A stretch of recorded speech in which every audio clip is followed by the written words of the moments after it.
Сәлеметсіздер ме балалар? 130 сабақ қазақ тілі. Еліктеу сөздер. Сабақтың мақсаты мәтіннің тақырыбы мен мазмұнының өзара сәйкестігін анықтау және ондағы негізгі ойды тұжырымдау. Тірек сөздерді қолданып, белгілі бір стильде мәтін, мақала, мінездеме жазу. Ал енді балалар 125 беттегі 52-ші жаттығуға назар аударайық. Жұмбақты оқып, шешуін тап. Сымға асылып, жүр асығып. Дыз-дыз етіп жүрегі, сымнан ұстап жүреді. Өзіне адам мінеді, ол не, ал кім біледі? Жұмбақтың жауабы троллейбус. Көліктің қандай түрлерін білесің? Қалай ойлайсың? Ауа тазалығын сақтау үшін болашақта қандай көлік пайдаланылады? Өзің қандай көлік ойлап табар едің? Осы сұрақтарға жауап беріп көр. Ол үшін қазір мына бейне жазбаны көріп ал.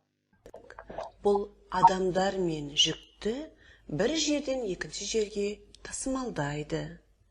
Ертеде адамдар алыс жерге жүк тасу үшін арқаларына салып жаяу барған. Одан кейін жүк тасуға үй жануарларын пайдаланған. Олардың ішінен жылқыны, түйені мысалға алуға болады.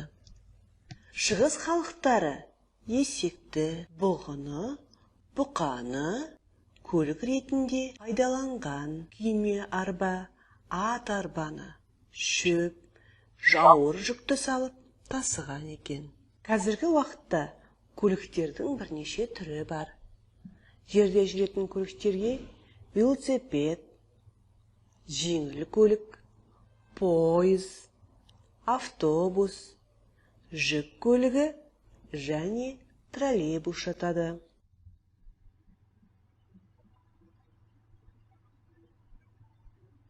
Ал әуеде ұшатын көлік түрлеріне ұшақ, тікұшақ, зымыран жатады екен.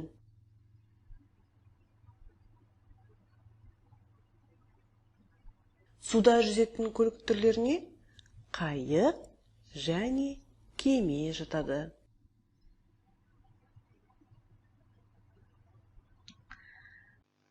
Енді 53-ші жаттығу. Осы мәліметтерді пайдаланып, тірек сөздер арқылы болашақтағы көліктер тақырыбында мақала жаз.